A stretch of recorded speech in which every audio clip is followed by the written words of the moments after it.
Instead of a boy or a girl, gender-neutral babies are known as babies.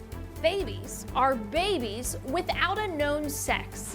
They say the gender part comes later and is left up to the child. My name is Matt Walsh, and I've written a book called Johnny the Walrus. This book is about identity and imagination. He identifies as a walrus, and his mom's a little silly. She takes it seriously and thinks he really is a walrus.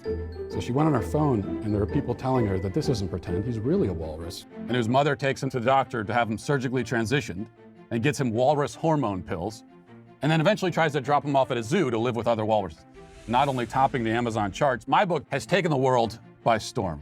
You're saying that there should be no construct of gender, just sex. You're either male or female. Right. And someone feeling in a mental, emotional way that they don't identify with the sex that they have been biologically created as and assigned at birth based on their genitalia.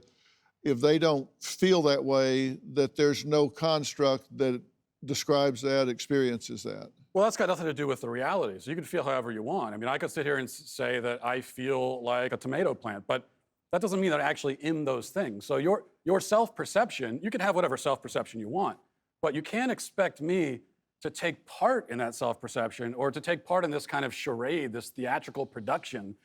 You don't get your own pronouns, just like you don't get your own prepositions or your own adjectives. You know, it's like if I were to tell you, my adjectives are handsome and brilliant, and whenever you're talking about me, you have to describe me as handsome and brilliant because that's how I identify. It makes no sense. You don't get your own pronouns. That's grammar. That's language. So you think it's a delusion? Someone is self-delusional. Yeah, I think it's delusion. It could be mental illness. It could be it's a lot of different things. With children, wow. You know, there's also just a basic confusion that all kids have. Like that's why when you hear a parent say, "Oh, my 4-year-old son came to me and said that I'm a girl now, and so that's what I'm gonna raise him as a girl." No, you're a 4-year-old. I have 4 kids. When a 4-year-old boy comes to you and says, "Oh, I'm a girl," here's a good follow-up question. What is a girl? Ask him what he means by that. What do you mean by girl? And when you ask him that, here's what he'll tell you. He will tell you what he really means is that he wants to do some of the things that girls do, like play with the dollhouse, or you know, he likes the color pink. That's fine, play with the dollhouse, but you're still a boy. And that's a question I would like to throw out to other members of the panel, actually, because just like the 4-year-old can't answer what is a girl, well, this is one of the problems with this left-wing gender ideology, is that no one who espouses it can even tell you what these words mean. It's like, what is a woman? Well, can you tell me what a woman is? No, I can't. Because it's not for me to say. Womanhood looks different for everybody. What do you define a woman as? An adult human female.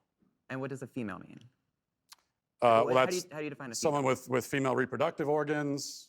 Okay. Someone who's, here's the thing, when you're female, it goes right down to your bones, your DNA. So that's why if someone dies, we could dig up their bones 100 years from now. We have no idea what they believed in their head, but we can tell what sex they were because it's ingrained in every fiber of their being. Interesting. So I'm trying to understand. Your definition is that a woman is someone who is female, you said, right? Correct, is a biological female. So what happens if we have maybe someone who is female, identifies as a woman, right? You know, cisgender woman, right? As you just explained, maybe doesn't have the ability to reproduce. Maybe doesn't have those organs that you're talking about that are reproductive organs. I have answered the question. You stood up here and said trans women are women. Yes. Tell me what you mean. What is a woman? Womanhood is something that, just as Ethan explained, I cannot define because I am not myself. You used the word, so what did you mean when you said trans women are women if you don't know what it means? Right. So here's the thing. So I do not define what a woman is because I do not identify as a woman. Womanhood is something that is an umbrella term. It includes people that describes what? People who identify as a woman.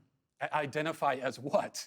As a woman. What is that? Was to each their own. Okay. Each woman, each man, each person is going to have a different relation with their own gender identity and define it differently. And so trans women are women too.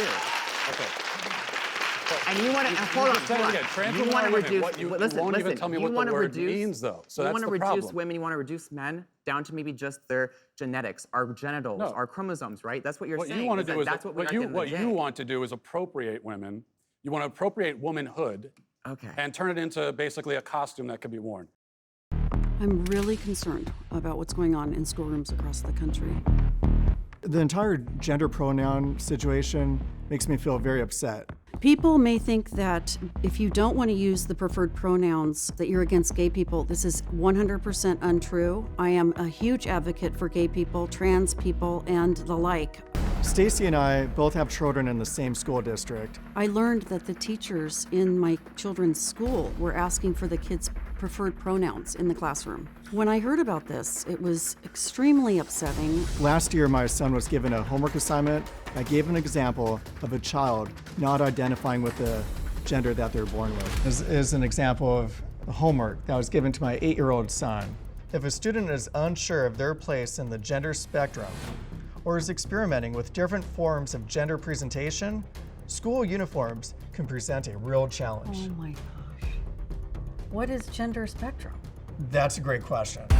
My son was really confused. I feel like I'm ambushed because now I'm explaining to my son. He asked me, what does sexist mean? As a parent, I felt trapped. I felt I had to explain these concepts to my son. I felt like I was whittling away his innocence.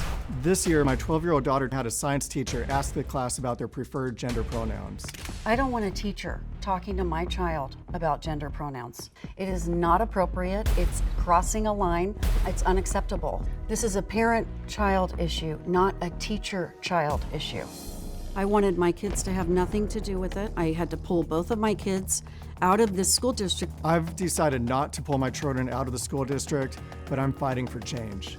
I've been attending school board meetings for about a year now. What's happening across the country is teachers could get fired if they use the wrong gender pronoun. That just seems wrong. This is my mission in life, to protect my children, and however I need to do that, I will. What Matt and I and a group of us are doing is we're working to have the school board removed completely.